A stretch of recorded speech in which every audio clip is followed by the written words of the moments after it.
जय हिंद समाजवादी साथियों, फूलपुर विधानसभा सीट से समाजवादी पार्टी के प्रत्याशी के नाम का ऐलान।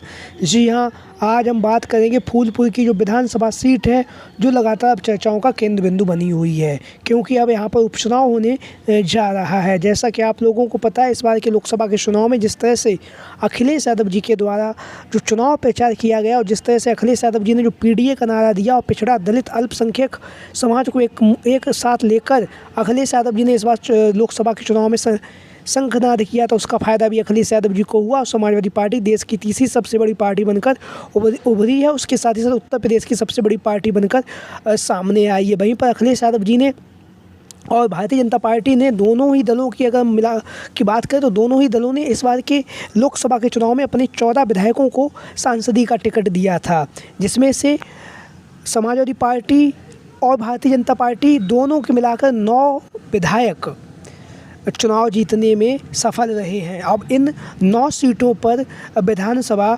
उपचुनाव होने जा रहा है। उन्हीं 9 सीटों में से एक जो विधानसभा की जो सीट है वो है फूलपुर की विधानसभा सीट।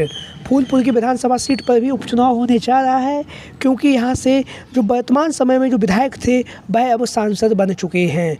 और जो फूलपुर की विधानसभा सीट है, यहाँ पर भी अब उपचुनाव होने जा रहा है, जहाँ पर समाजवादी पार्टी लगातार उपचुनाव में प्रत्याशियों के नाम को लेकर चर्चा कर रही है। वहीं पर हम बात करेंगे आज समाजवादी पार्टी के जो प्रमुख दावेदार हैं उनको लेकर फूलपुर की विधानसभा सीट को। तो फूलपुर की विधानसभा सीट से पहला नाम जो चल रहा है मुस्तफ़ा सिद्दीकी का।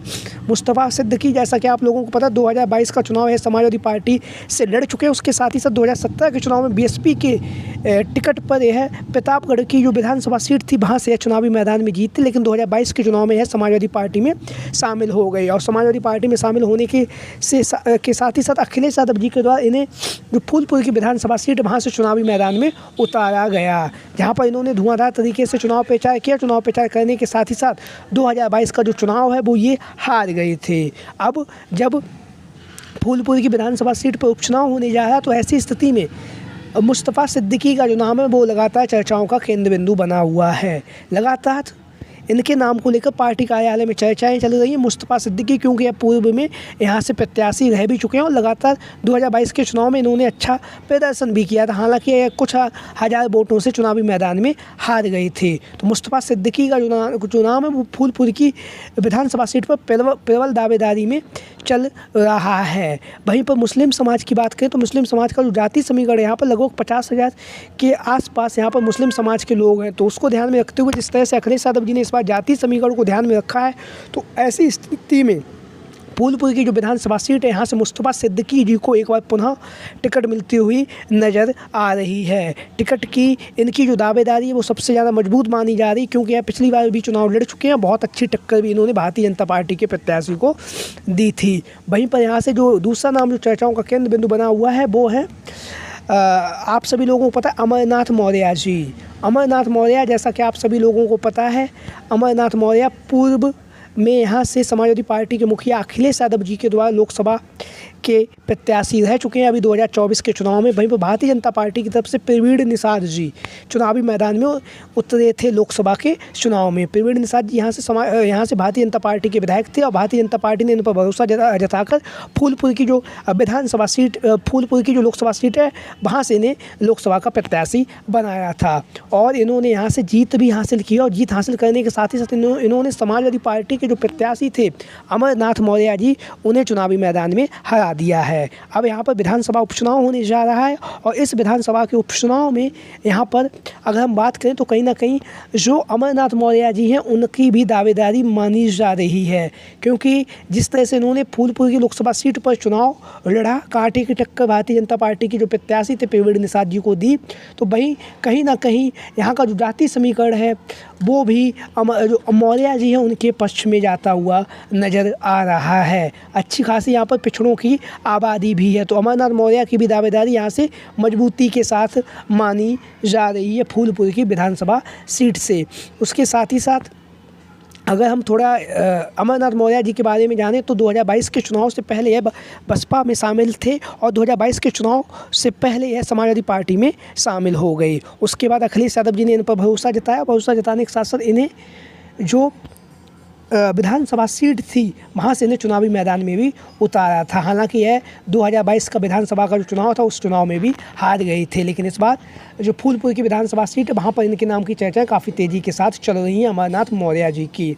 वहीं पर यहाँ से जो तीसरा नाम चल रहा है वो है दूधनाथ पटेल जी। दूधनाथ पटेल जी, जैसा कि आप लोग इन तस्वीरों के माध्यम से देख रहे हैं, समाजवादी पार्टी के कद्दावर और दिग्गज नेता हैं और दिग्गज नेता होने के साथ साथ लगातार जनसंपर्क कर रहे हैं, लोगों के बीच में पहुँच रहे हैं, लोगों के बीच में पहुँच कर लगातार जो अपनी दावेदारी है वो फूलपुर की जो विधानसभा सीट है वहाँ से मजबूती के साथ समाजवादी पार्टी के प्रत्याशी के रूप में अपनी दावेदारी पेश कर रहे हैं दूधनाथ पटेल जी। उसके साथ ही साथ यहाँ का जो जाति समीकरण है तो उसमें भी पटेल समाज के जो वोट बैंक है वो 60,000 है। तो कहीं ना कहीं अखिलेश यादव जी का जो जातीय समीकरण है उसमें दूधनाथ पटेल जी भी सही प्रत्याशी बैठ रहे हैं, क्योंकि यहाँ पर पटेल समाज की जो आबादी है वो 60,000 है। जो मुस्लिम समाज की जो आबादी थी वो 50,000 थी और वहीं पर जो मुस्लिम समाज को लेने के साथ ही साथ यहाँ पे पटेल समाज 60,000 वोट बैंक है। तो उन पटेल समाज को साधने के लिए अखिलेश यादव जी यहाँ से दूधनाथ पटेल को भी चुनावी मैदान में उतार सकते हैं।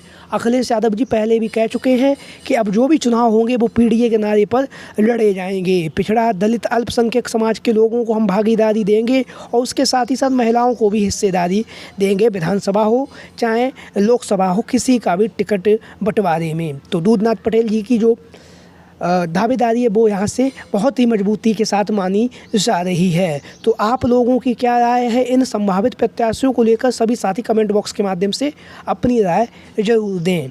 इसके साथ ही साथ जो भी साथी चैनल पर आज पहली बार आए हैं वो चैनल को सब्सक्राइब भी ज़रूर कर लें।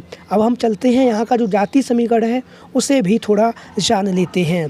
यहाँ पर अनुसूचित जाति 75,000 है, यादव समाज 60,000 है, पटेल समाज भी 60,000 है, ब्राह्मण समाज 55,000 है, मुस्लिम समाज के जो लोग हैं वो 50,000 है।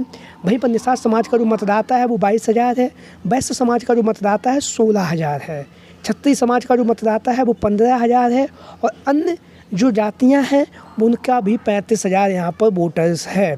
तो यहाँ पे हम बात करें तो पिछड़ा बाहुल ये सीट है और पिछड़ा बाहुल सीट होने के साथ ही साथ अखिलेश यादव जी का जो पीडीए का नारा है वो कहीं ना कहीं इस बार भी फूलपुर की विधानसभा सीट पर कमाल करता हुआ नज़र आएगा। इसको लेकर आप लोगों की जो भी राय हो सभी साथी कमेंट बॉक्स के माध्यम से अपनी राय ज़रूर दें। इसके साथ ही साथ जो भी साथी चैनल पर आज पहली बार आए हैं वो चैनल को अपने अन्य दोस्तों में भी शेयर कर दें, जिससे समाजवादी पार्टी से जुड़ी सारी खबरें आपके पास सबसे पहले पहुंच सकें। इसी के साथ ही साथ आज की वीडियो में इतना ही। वीडियो को अंत तक देखने के लिए आप सभी का बहुत बहुत धन्यवाद एवं आभार। जय हिंद, जय भारत, जय समाजवाद, जय अखिलेश मिशन 2024।